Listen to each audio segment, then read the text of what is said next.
Bago yan nanonood ka na ng balita Ate. Oh, Ate, yung boyfriend mo patay na. ano? Patay na si Kino, ate. Ano? Natagpuan siya sa ilog.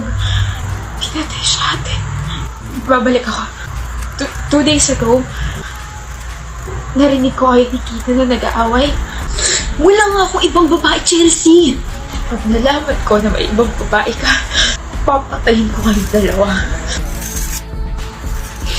Nakakapagod. Anong bahala ka sa buhay mo? Sinasabi mo bang ako yung pumatay kay Kino? Ate, hindi ko rin alam, pero kasi lasing ka noon. Baka may ginawa. Hindi ko magagawa yun. Hindi. Kahit lasing ako noon, hindi ko magagawa yun. Ate, paano ka nakakasiguro kung lasing ka nga noon? Babalik ako. Shayna, uuwi ka na? Oo. Nakipaghiwalay ka na ba sa ate ko? Hindi ko kaya makipaghiwalay sa ate mo. Mahal na mahal ko yun. Kaya tigilan mo na ako. Ayaw mo ba sa akin? Ayoko sa'yo. Desperada ka. She knows, and I know she knows, and I know she knows.